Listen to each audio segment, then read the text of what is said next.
Welcome to hell, motherfucker. I don't know how I got here. You don't know how you got here. All that is certain is that you went through a depressingly long spiral of YouTube videos, and now I'm going to talk about video games while Machine Girl plays in the background. It's truly a fate worse than death. It's Halloween. And last video, I said that, the next video was going to be on a sequel to a game I've talked about before, or something along those lines. And so, today, I'm going to be talking about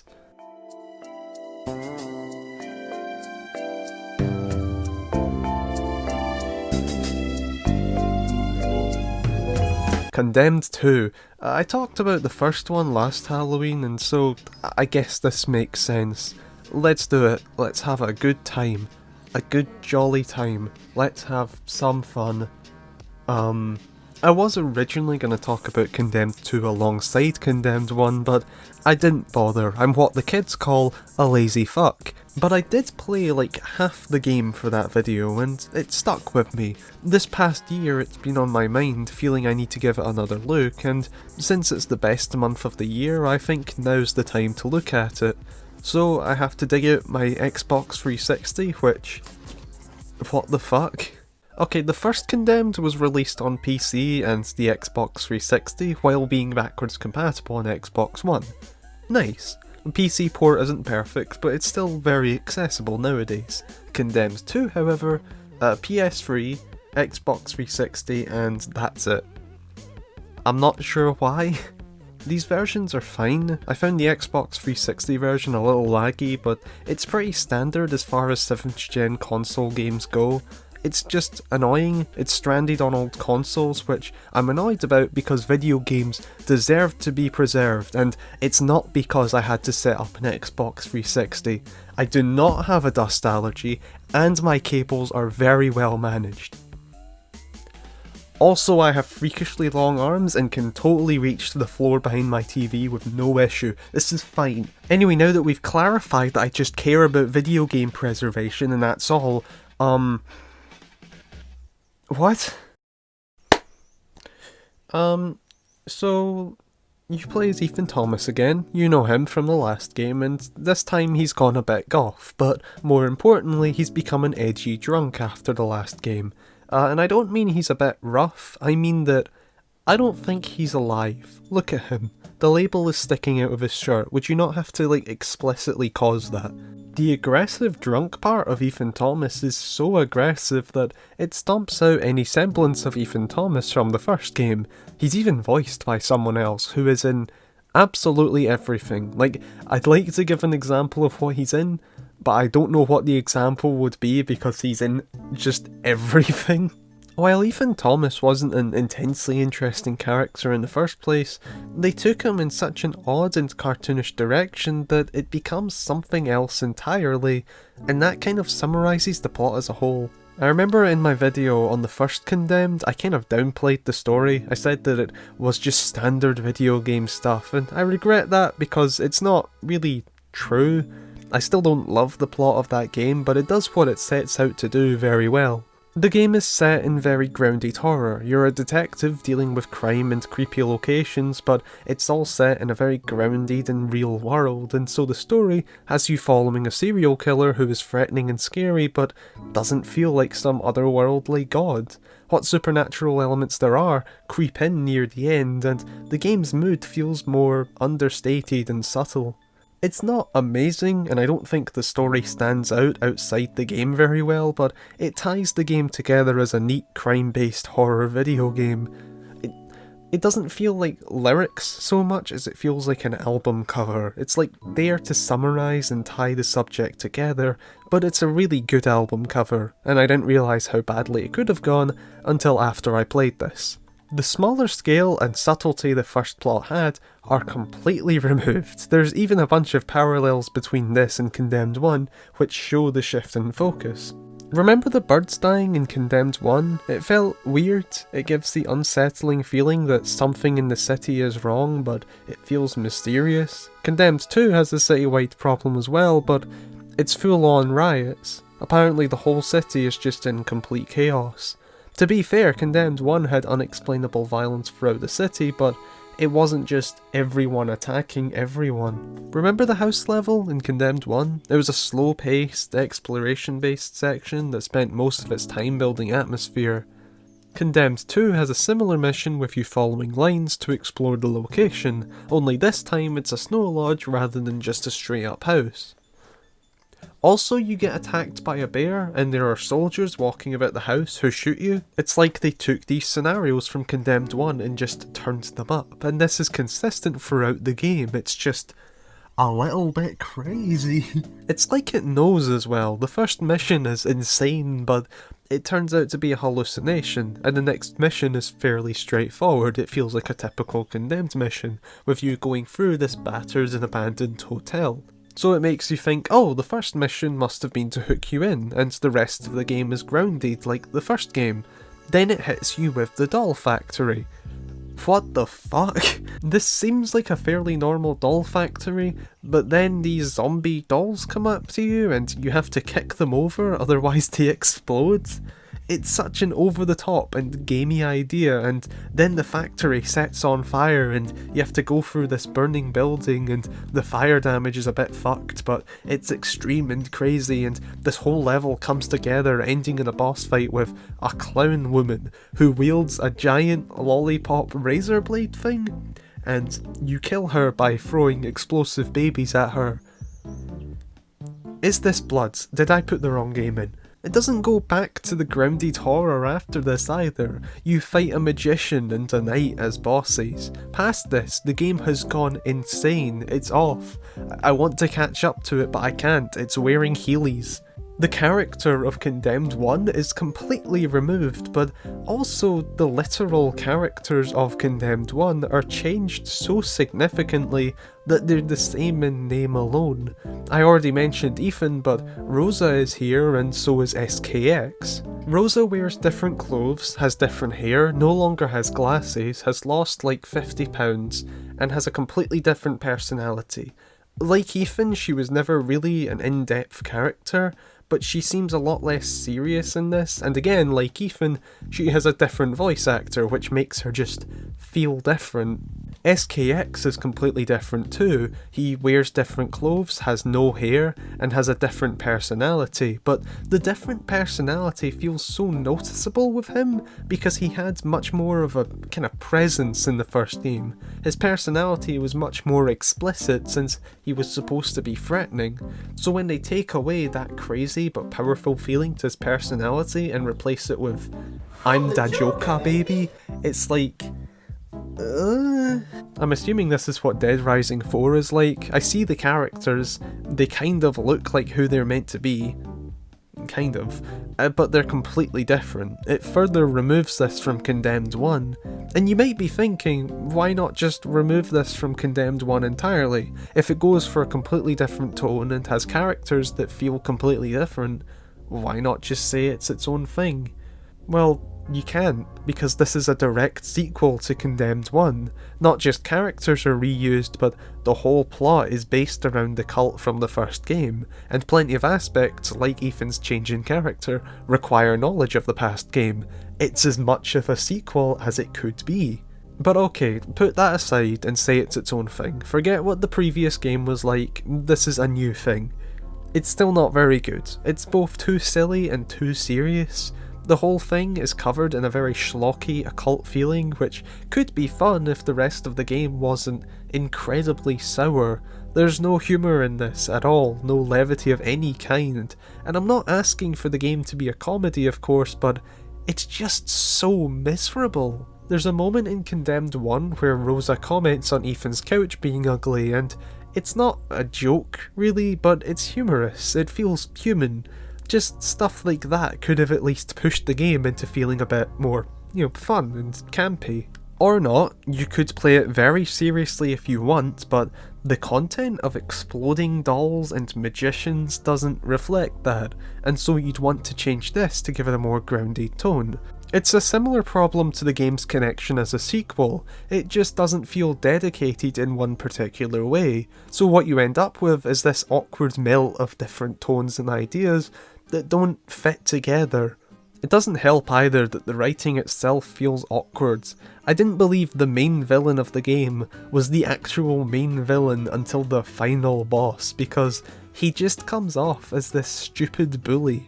You're introduced to him as someone who hates Ethan because he's this homeless drunk, I suppose, but he's never characterised further than that. His image never moves from a bully even when he's supposed to be considered a threat. Also, the game isn't scary. Yeah, shocking, I know, but it's not creepy at all either. It feels like it barely even attempts to be scary. The previous game wasn't particularly scary, but it was at least kind of creepy, mostly due to the grounded atmosphere, so now they've taken that away and it's just whatever. There was one bit I found kind of creepy, which is technically a spoiler, but you know it's going to happen from the start of the game, and also, who gives a shit? Like, you can skip a couple seconds ahead if you want, but I wouldn't bother. A radio presenter that you hear throughout the game from like broadcasts and stuff is killed, and you hear him screaming on the radio. If it was just his screaming, it would feel a bit silly since it goes on for a while. How is he broadcasting this? Why has no one cut him off yet? However, I thought maybe that was intentional because after that another broadcaster says like, Tony Rhodes has been killed. His shows will now be cancelled, and there's something about it that's so off and so senseless that it feels almost threatening and distressing, and it felt chilling. Turns out I'm giving the game too much credit though, because no, it's actually just poorly written and acted. You find a radio after which feels completely different and pays its respects to the broadcaster's death in a way you'd expect. There are cool twists at least, like about halfway through the game you find Van Horn's computer and it's revealed that my fucking Elgato broke and I hadn't noticed, so like half of my footage didn't record properly. But to summarise, the game isn't scary, it's poorly written and it completely destroys the atmosphere of the first Condemned. However, I still really enjoyed my time with it, and that's mostly because of the dolls you can kick over. Apart from the doll thing though, it's also because the gameplay is kind of better than the first Condemned. To go back over the first Condemned, it's a first person brawler, very simple. Your only moves were an attack and a block, so a lot of the combat comes down to you parrying attacks from enemies, but there's a lot of little subtleties in that to make it more interesting. Weapons all work very differently, and they're on a kind of risk-reward spectrum where more damaging weapons are harder to use. It also stands on its own because of the grounded aspect of it. It reflects the overall atmosphere of the game by not making you a half-devil man, but instead having you as just this slow, clunky human. The combat is very fun in the first Condemned. My opinion on it reflects the rest of the game. Its grounded tone isn't perfect, but it's very different to anything else. However, in my video on the first Condemned, I had a few improvements that could be made to the combat, which, aside from some hitbox issues, essentially boiled down to giving the combat more flexibility. I said that they should add things like throwing and being able to punch and stuff, and I'm not saying I'm a genius. However, it does help my case that all of my suggestions were the changes they made. Actually, people don't like Condemned 2 as much, so the combat has a lot more options here. You can still block and attack, but you're also able to throw weapons and fight with your fists, which were two things that felt missing from the last game. I think you also move faster, and there's a couple more ways to attack, like hooking instead of just attacking, and being able to swing from either left or right. These are all very nice additions, but along with them are a bunch of extra moves and aspects that add to the free-form feeling of the combat even more. For example, if you throw your weapon at someone's head, they'll be stunned. If you then follow this up with a sprint attack, you'll knock them over, which sets them up for an easier kill. There are plenty of moves like this in the game which don't feel really gamey, they feel natural and improvisational. It gets you to engage with the combat in a really immersive way where you're not thinking about your attacks as moves so much, but how you can use what you have to take down your enemies. This is emphasised more by the combo system. Certain combos will do more damage or have an effect on the enemy like disarming them. This is a very gamey aspect and I don't think it would fit if it was put in the original Condemned, but since the game has moved away from its atmosphere driven roots, this fits very nicely. The most basic combo is if you hit with your left then right or vice versa. You'll get a damage bonus, however even this incentivizes you to be more aggressive for that damage bonus. As I mentioned, you can disarm enemies too, so it's possible to take their weapon, leaving them with no defense. I've heard people complaining that enemies have too much health in this before, but I think that's because they didn't engage with these mechanics to their fullest. Just parrying and attacking like in the first game isn't the most effective way to win here. There's lots of little nuances to learn that can help a ton, and that can sound daunting in a way, but it all comes very naturally, and that was what the first Condemned was like anyway.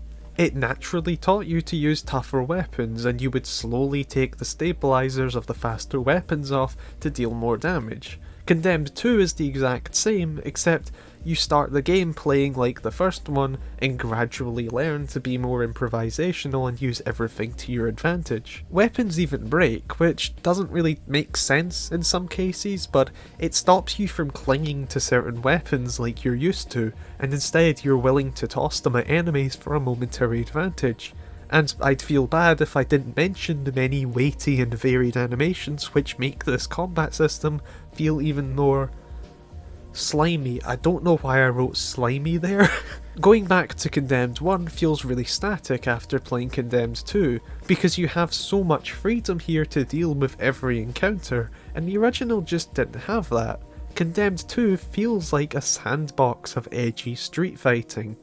Until the guns come out, then it gets a bit shit. And I don't mean these guns. The first game I have to stop comparing this to the first game, but like, I can't help it.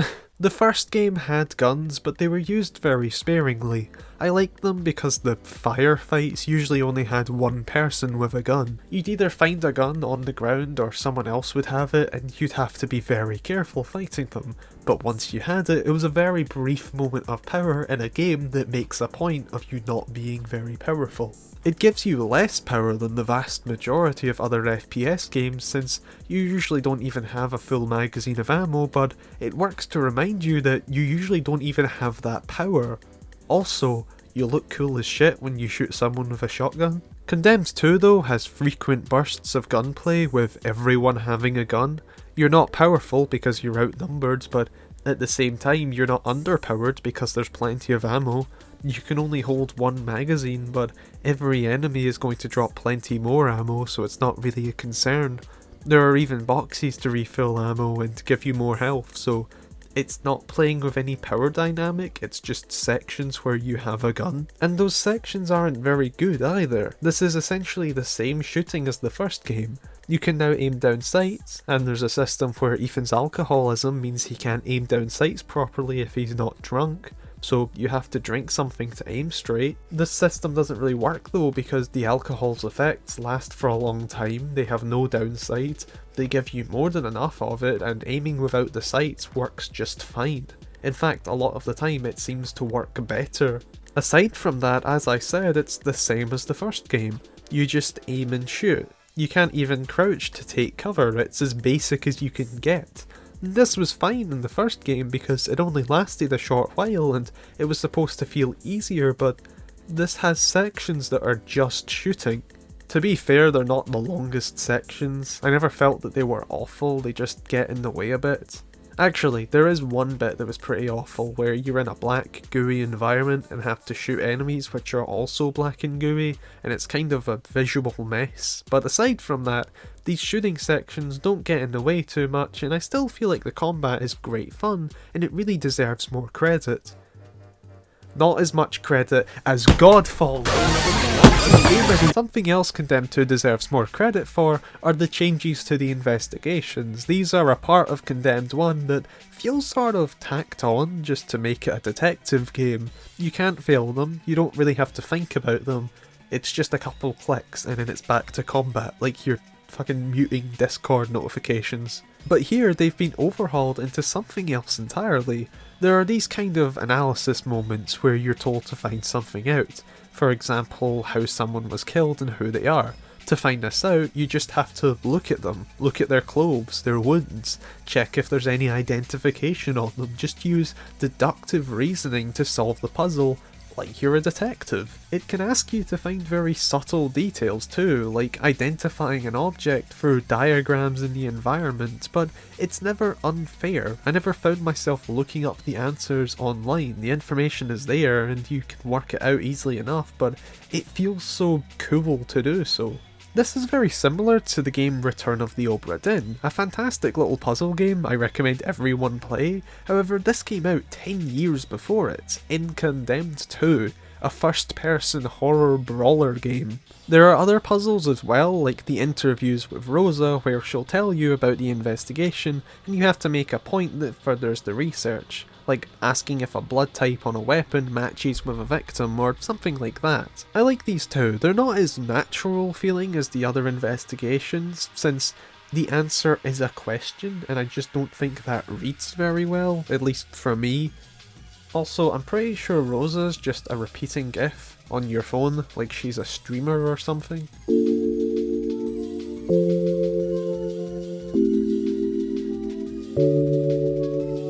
But they still forced you to listen to what she's saying and immerse yourself into the detective role, which is wonderful.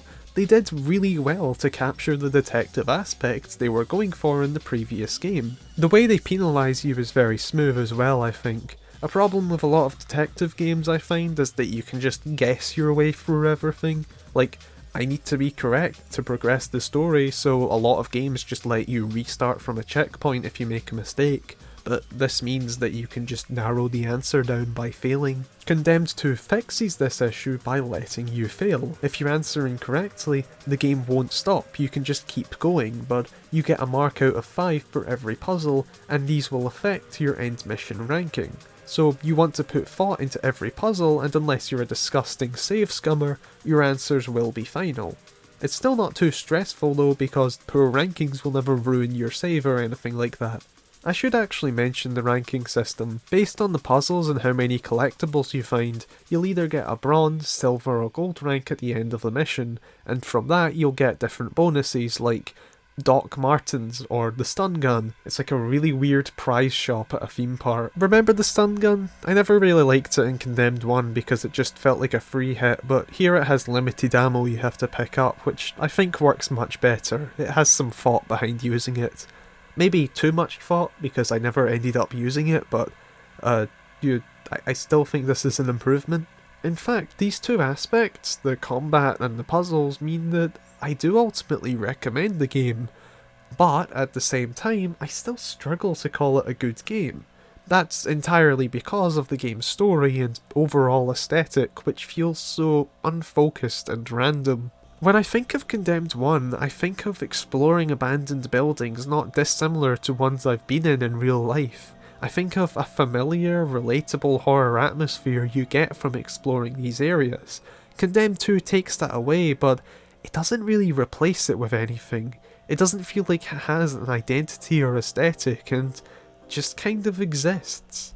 It feels like one of those images where you can't identify any objects. There's stuff here, but it's so messy that when I look back on Condemned 2, I think of a million things that can't help but feel disconnected. There's a multiplayer mode for this game, which I wish wasn't here. It would have given Monolith more staff to work on the single player. Not that polish is really an issue, it's just I think the team for this was fairly small and they went a bit mad with what they could do.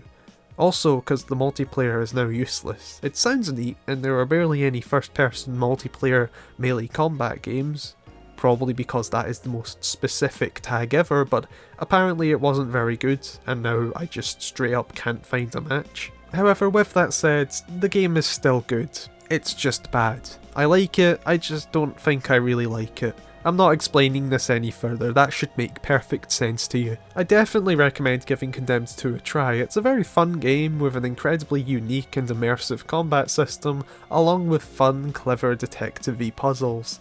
Just keep an open mind, because outside of the gameplay, it's a bit of a mess. And with that, I've talked about every Condemned game, which is neat. There's nothing after this. I mentioned this in my Condemned 1 video, but Condemned 2 didn't sell very well, and so Condemned 3 never happened. There was interest from Monolith's former CEO, Jace Hall, to find an indie team to do something with the property, but that was in 2015, nothing's come of it, and he seems to be doing more esports focused stuff now. However, I wouldn't rule out the possibility of something Condemned related in the future, as back in 2016, Night Dive seemed to show interest in working with Condemned. If you don't know Night Dive, they've done a ton of great remasters in the past few years. They're not huge remasters like Crash Insane Trilogy or anything, but they've made a ton of older games perfectly accessible, like Turok and System Shock. In the past few years, they've been gradually growing and working with better known companies. Just this year they worked on the Doom 64 PC port, and last year they remastered Blood, another fantastic Monolith game. They've shown interest in working with Condemned, they're well known enough to be trusted with it, and the rights aren't awkward to get a hold of since I think it's just Jace Hall that has them. I'd say there's a fair chance that at some point, Night Dive will do something with Condemned. That probably just means porting Condemned to PC and fixing up the already existing Condemned 1 PC port, but that alone would be wonderful, just having these two games accessible and running without issue. I guess with that logic, there is technically a chance of a sequel or a remake or something as well. Night Dive were working on a full System Shock remake, so I guess if they actually got the rights to Condemned, then there's a slight chance they would do something similar, but I seriously doubt that happening, and this is if they even got the rights. Like, I'm basing this all off of quotes from about 5 years ago. I don't think a remake or sequel is necessary anyway. They both stand well as very enjoyable spooky brawlers that I can easily recommend today. Remasters would be nice though, make these games accessible. Please, like, it's so easy to do it, just do it, please. Not this. Not this. This. Please. I also found out that Rise of the Triad is getting a remaster just there, and that is very cool. Jesus, I've gone off topic. Yeah, happy Halloween. Remember to force your friend to play Outlast on Discord, because last time he played it for like 10 minutes and then quit because he was scared. And, remember to raise the dead. I don't think I'll ever live to see a prophet. I don't want to be a locket clinging to a chest till the last breath.